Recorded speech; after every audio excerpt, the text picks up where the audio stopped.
Why I'm Hi, Miss Rhonda. How are you? Hi, I'm good. How are you? Good. So before we get started, I want to say hello to everybody on LinkedIn Live. We're doing this as a backup, right? To make sure that we're not having any issues, any difficulties. So thank you. My name is Lucia. For those of you who don't know me, I'm so glad that you're joining us today. And please put stuff on the comments. We are going to be seeing it as we experience this with you as well. And today we're actually talking with Ms. Rhonda Hill from Race and Faith. And how is it that they are helping organizations navigate these uncertain times that everybody is talking about? Now, while we get a little settled, I'm imagining people are getting like transitioning from their last meeting to this meeting. Um, Let me tell you a little bit about Alza Collective, or let's talk about Alza Collective and why is it that we're talking to Ms. Rhonda. So Alza Collective, the work that we do, number one is about elevating. Alza is Spanish for elevate. And that's exactly what we're doing. And why we're unique is because we bring together experts that help organizations be future ready through a relationship driven leadership. So we are unique because we truly are a collective. So right now we have 6 consultants, and each member brings some specific expertise or strength and really allows us to help our clients in a holistic level. So we have so much experience combined in cultural Mhm. transformation, leadership, employee exec coaching, communication, ERGs, all kinds of things. And what we do is customize workforce solutions. So Miss Rhonda is one of our collective teams, and her consulting name is Race and Faith. So Rhonda, how does Race and Faith fit into this collective approach? hmm Well, Race and Faith, we've been around for 10 years. I started in 2014 with Sharon Chubbuck. She's a professor at Marquette at the time. And so we just wanted to come together and combine our desire for racial justice with our belief in faith. So we are both Christian women, and we want to give space to explore for not only ourselves as Christians, but people who belong to any faith group, to really think about how your faith, how your belief system impact your willingness to address racism, or and how you go about that or not go about that. And so Race and Faith, while we are very focused on helping individuals, organizations become anti-racist, we are also focused on helping people who are in religious institutions and organizations and of faith think about and consider how they can use their belief systems to better help them empower to do things to create a more racially just world. With this collective and being a part of the work that you are doing and that we are doing together, the whole idea of future readiness, Race and Faith is so much so a part of that and important for that time. Right now, we are sitting in a space where we are yet again seeing white supremacy and blatant acts of racism take place. So, as long as we have issues with race and white supremacy here in this country or around the world, we will be a necessary organization.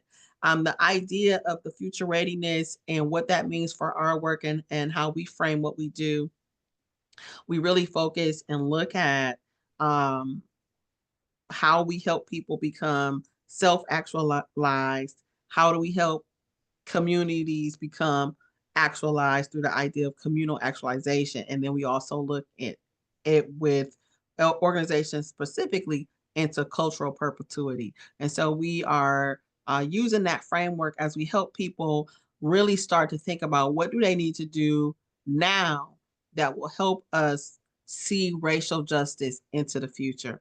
And so with the emphasis and the push on culture, future readiness with this collective, I think our framework and the ways we align ourselves with the ideas of community and future in terms of cultural perpetuity, that's perfectly how we fit into this collective. And I think the other way we fit into this collective, um, as I've already said to you before, and I'm saying it again now, the idea of bringing together diverse group of organization and women together, black and brown women particularly, and having us be able to come together at the table to bring our ideas, to bring our skills, to bring our purposes and our passion. That again embodies this idea of what it means to be future ready, because the future is going to look more racially diverse here in the United States. And so to invite race and faith to be a part of that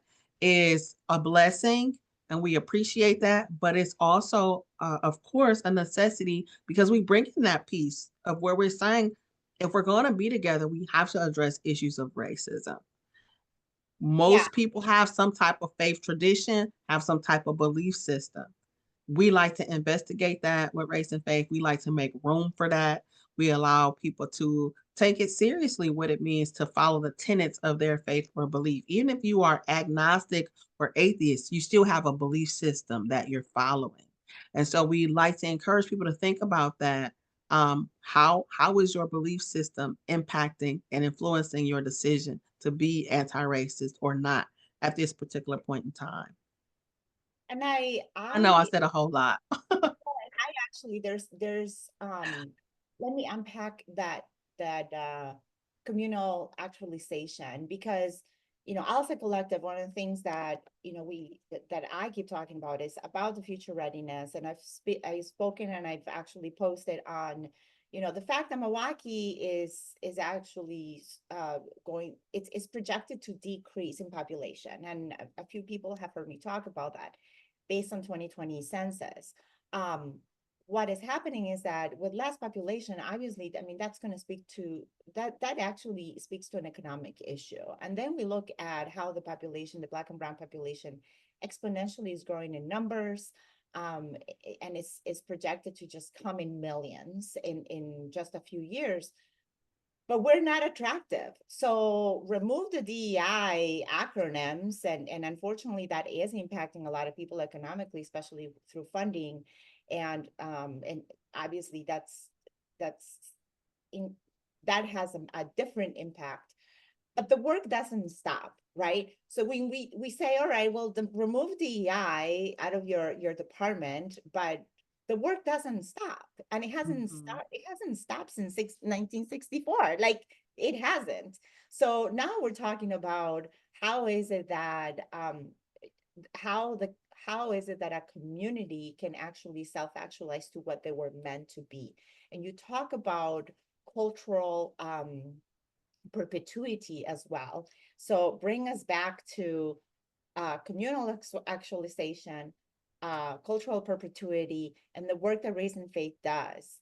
And how, and I hope everybody can see that that actually is solidifying the concept of future readiness.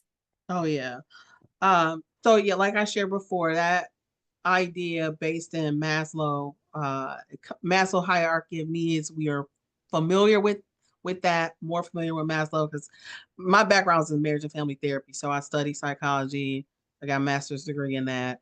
And so we were taught Maslow's hierarchy of needs. That was part of it. But he learned his theories or his ideas when he lived amongst the Blackfoot Indians. And so for him, he stopped his pyramid at the top is self-actualization.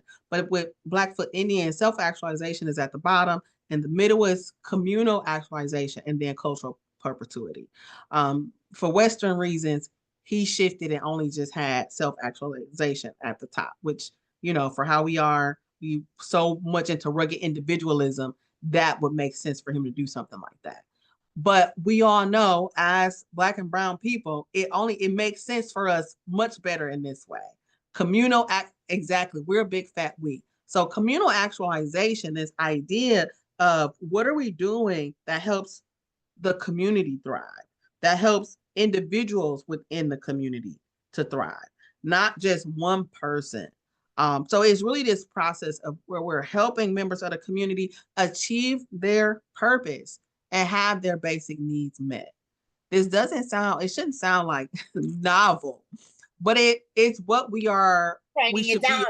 right? It's what we should be about though. And I think as we talk about future readiness, as we talk about this collective and what we're seeking to do, it isn't that. It's us coming together with our individual organizations as a community, as a collective, to reach a higher purpose, to reach our best selves, our collective thriving. And so I think that if organizations are working with us, seek to work with us, it is that principle that will serve them very well in connecting with us, because we understand that to be future ready, you have to have um, your people, the community that you're a part of, or the community that you are developing. Those people have to feel purposed, right? They have to feel like I'm belonging to something that is much more than one individual person. And so I think leaders who do that well make everybody feel like what they bring to the institution matters and that is important. And so then as you start to think about cultural perpetuity, which is what do we want to have last generation after generation, is really thinking about what are we going to do, not just for now. Like people who are slashing DEI programs, they're getting rid of programs, get rid of the people, get rid of funding. They're only thinking about right now. That is not into the future. That is not about generation after generation. So it is what's in our fabric. You know, what are the threads that we are pulling together that will help us not just only be an organization for right now, but 10 years from now, Correct. 20 years from now. And so I think that, bringing that lens to this work, at least for me, that's been very important. It really shapes how I work, how I consult organizations, how I help churches and schools really think through what they are doing. What are they doing right now? How do they people? How are your people feeling? What are you allowing your people to bring? That is taking that account of all of the gifts in the room and making people feel like they count and they matter, that what you have to bring is very important. That's part of having an actualized community.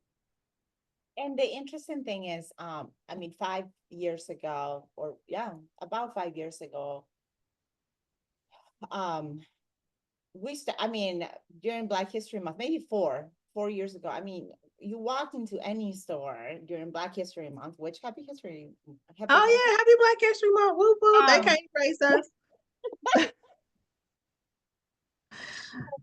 but I mean, you walked into stores and you saw everything black, blackety black, like it was everywhere. And right now, it's just kind of like you're seeing this space of ambiguity. So you're seeing organizations Mhm. and people, churches, communities, like any organization doesn't even have to be in the corporate space, but like they're either standing down, like they're like sitting down waiting for something to happen, right? Or who's going to take the next step. Or there are other ones that are just boldly making a claim, right? They're, yes, we'll continue our work, or no, we're removing this work from our values. And I think from my perspective, in my opinion, that kind of actually that's an easy way of finding out who was performative and who wasn't. Uh, Mhm. right? Like who Right. truly meant it back 4 years ago and who doesn't. And obviously we know who didn't mean it to begin with, and now Right. they're kind of proving it.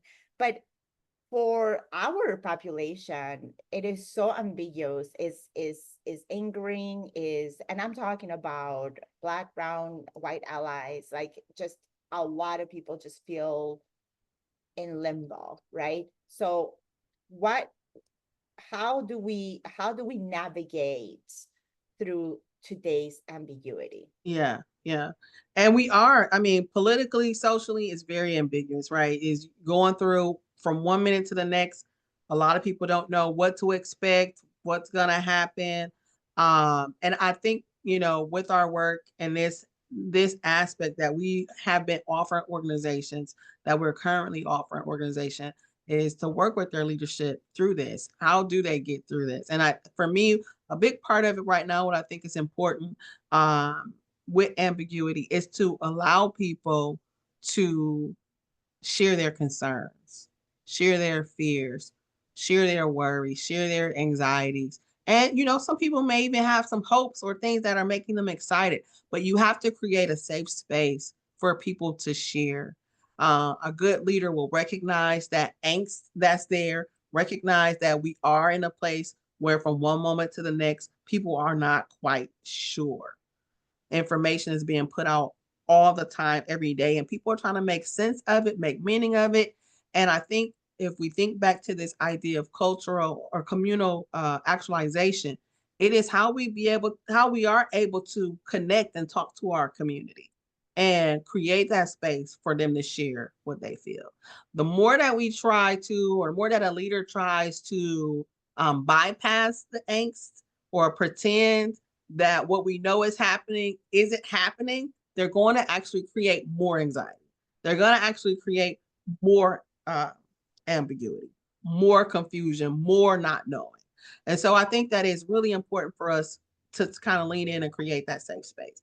I will say that some people use leadership, use their leadership time of this time of ambiguity in leadership, or use ambiguity, I think, as a tool. They like the confusion, um, because then they don't have to be courageous.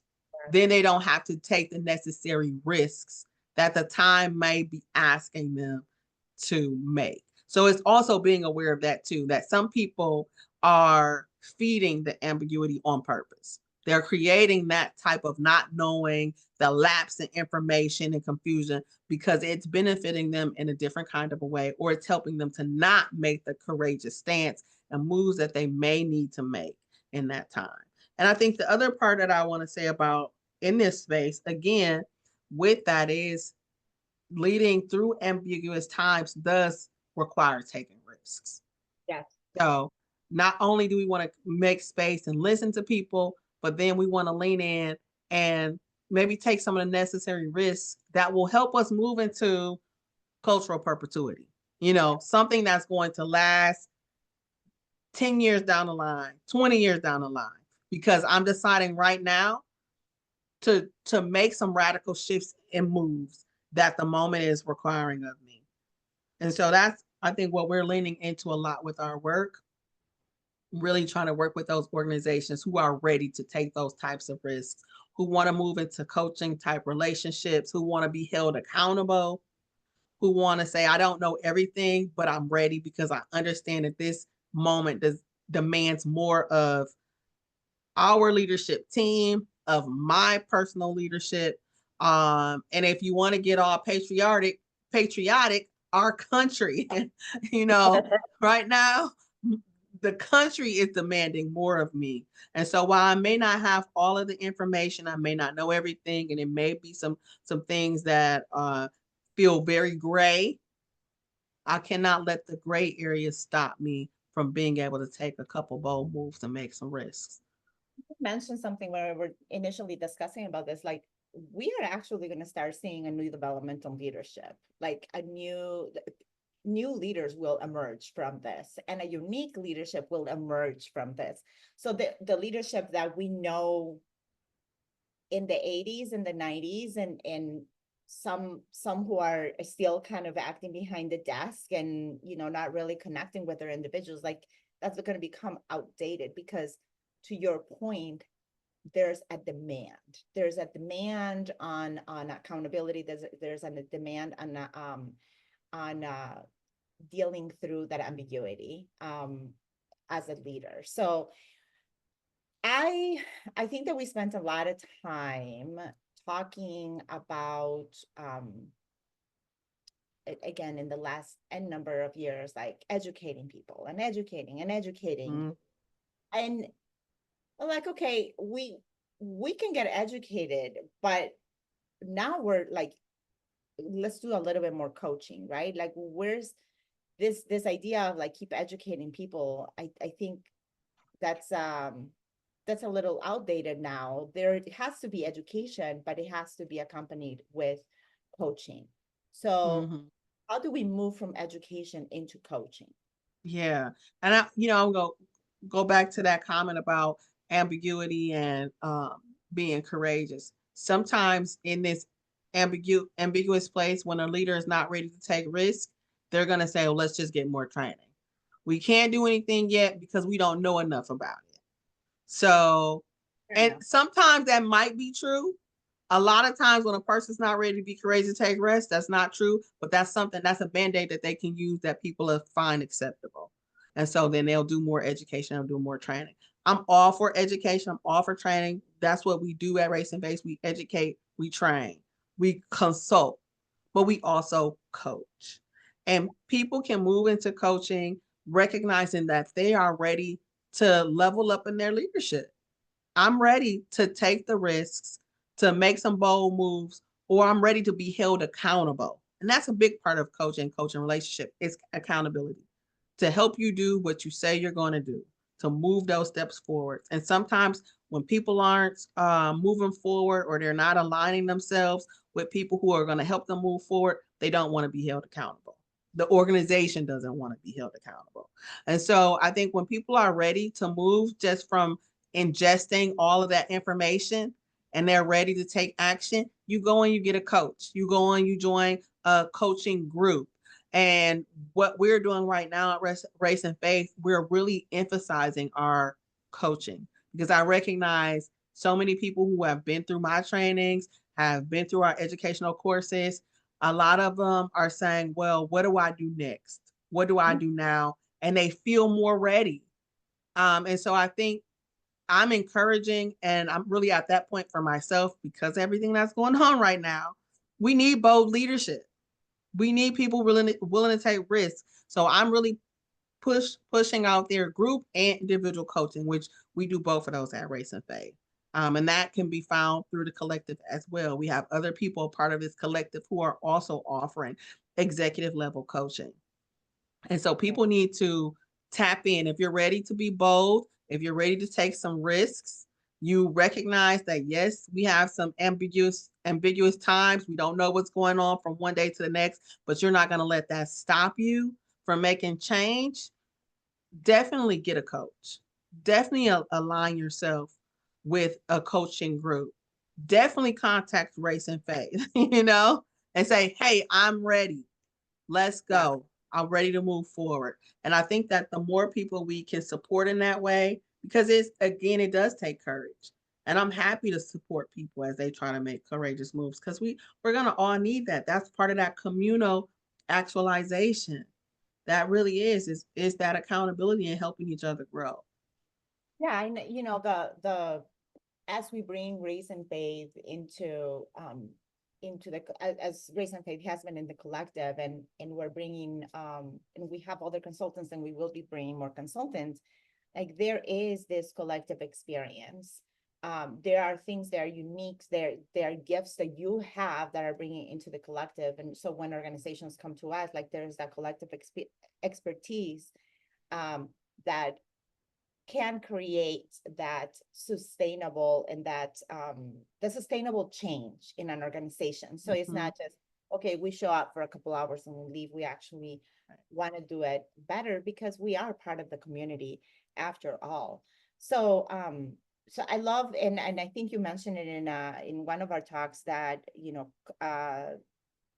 education with accountability. So you brought accountability as a part of it, and in my head, I'm like, that's coaching, education with Mm-hmm. accountability, right? So we can show up with PowerPoints, like we can show up, or how many of us have gone through orientations, and there's like 6 hours of that. That is only a little piece. That doesn't represent change. But if you add the accountability, then you can start seeing some of that. So I I mean, we can talk about this for hours, and I think we have at some points. Uh Ran and I. Um, so I want to make sure that that we're making that we're making a brief pause here. And you talked about courage, and you talked, because I want to make sure that our audience is capturing that, the courage and accountability. So we are demanding courage from our leadership, right? um we are demanded courage as leaders. What does that courage look like during this ambiguous times? Mm-hmm. I think courage looks like doing it. I love that question. Thank you. I think what courage looks like in these ambiguous times is one, to care, Mm. really genuinely care.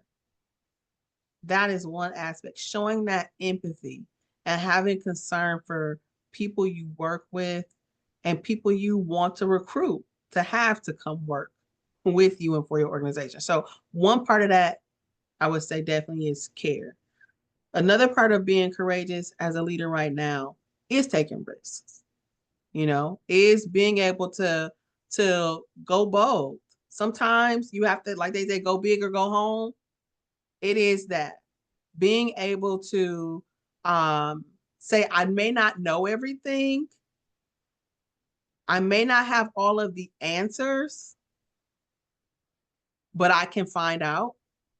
I won't let not having the answers stop me from taking the necessary risk to bring change. So caring, being able to allow yourself to take the risk is courageous. And then I think finally, for me, because most of my work, my main part of my work is about anti-racism, is that's the world we look from, that's our lens. The other part about courageousness is being able to be anti-racist. A lot of people I've encountered, especially over the last 6 months, will say, "Well, why would you say that was racist? What makes you think that race had anything to do with it?" Well, I come back and say, "Did you measure for it? How will you know if you're not willing to ask the question?" You want to just take race off the table or take the fact that someone is functioning out of white supremacy or racism off the table, period, because it makes you uncomfortable. If you don't ask the question, if you don't measure for it, if you don't gather the data for it, then you don't know if it was race related or not. So you have to ask the question. You have to ask the question of racism. It has to be there. And the people who want to continuously ignore racism as an issue in this country, they're not they're not prepared to be future future forward, because The you future, can't get rid of something you don't acknowledge is there. and that is not future ready. That's definitely not bringing us That's future ready. not future ready. So those are my answers. Love it, love it, love it. I just want to thank you. This has been a really insightful conversation, and you know, the important piece about this is that we're not waiting for things to get easier, right? Right. We Yeah. are ready. We are actually trying to develop that capability to lead more effectively. And that's why I'm forming this organization with a collective, because I know that there's brilliant minds already in our city and our state that have such unique gifts and have such unique perspectives, and also the experience, not only as professionals in the spaces of belonging and inclusiveness, but also the local, like their personal experience, being mothers, sisters, friends, nieces, granddaughters of a community that it's ready to move. It has been ready to move forward in a long time, and no matter what comes next. Right. So I just want to thank you for your wisdom, and for anybody who is listening to this call and recording. um, Please drop your notes. You can definitely find us on Alza. If you follow the LinkedIn page, it's Alza. You can follow us also on Facebook. There is an Instagram account actually that Alza has, but I just don't know how to get more followers. So maybe you'll find it. And I think I had my two first followers last week. So help us grow on that. There's always something on social media that we can impart next month. So we're doing this on the fourth Wednesday of every month. Next month, we will have another consultant of our collective, so she can talk to us about their work. And if you want to find out more about either Rhonda, myself, or just as a collective, you can certainly just DM us on whatever platform you want, LinkedIn or Facebook or Instagram. You can also send an email at info@alza, ALZA, elevate.com. And you can find out more about Rhonda's work at raisinfaith.org and find out more about the retreats that she also has. And well, you've even written books. So there's definitely a lot of material. So Alza Collective will be, like I said, every single month. Thank you, Rhonda, for this time. And Thank thank you, you. Lisa, for producing it. And I hope anybody who hears and listens to this is a little bit more empowered. Call us up, see how we can help our organization, or if you don't, or if you know of an organization that can help, or a team or an ERG or whatever, just talk to them about us, and we can definitely set up a call and discuss. Thank you so much. Bye bye. Bye.